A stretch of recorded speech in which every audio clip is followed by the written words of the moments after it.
Hello, welcome to the second in the series of presentations about the Library and Information Technology program at Sacramento City College. This section is about internships or the 498 classes. So there is an official library tech work experience class, LIBT 498.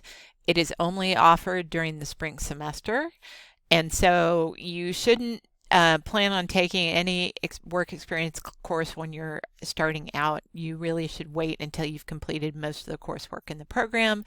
The 498 class should be one of the final classes that a student takes in the library tech program.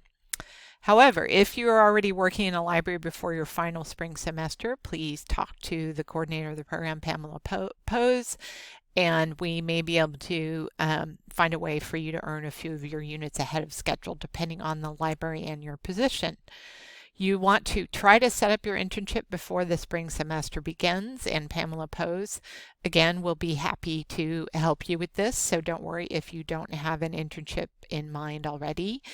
And the best way to contact her is via email. During the winter holiday, things may slow down a bit. So in particular, if you're setting up your internship for spring, you probably want to at least start making contact in November because the holidays people may go on break and everything like that, which will slow everything down. And you want to be ready to go when the class starts in January. So you have other options if to complete some of the units. So you have to complete 3 units total of 498, which is the general designation for work experience. There is the library tech work experience class, LIBT 498, and then there's a general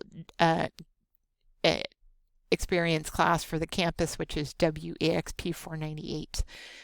If you are trying to complete units during summer or fall, you may substitute 1 unit of work experience 498 for 1 unit of library tech 498. And so and then if you're completing work experience in the spring, you should make sure you're enrolled in library tech 498 rather than work experience class 498. Both may be offered during the spring, but it's beneficial to be in the same class as all of the other library tech students. Additionally, it's important that the enrollment goes to library tech classes so that the course won't be canceled. And then you only want to enroll in work experience 498 if you are completing hours in the summer or fall when we don't offer library tech 498. And this is how the units break out. So for each unit of coursework, you should plan on working 60 hours unpaid or 75 if you already have a paid library position. And then you can see, so for 1 unit, it's 60 hours unpaid, 75 paid, 2 120 hours unpaid, 150 paid, and 3 180 unpaid, and 225 paid. So there aren't generally any paid library internships at the professional library level. There are a few at the librarian level, but that's not what our program is.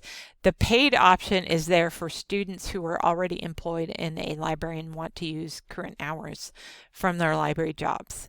So that covers the information about internships for the library tech program.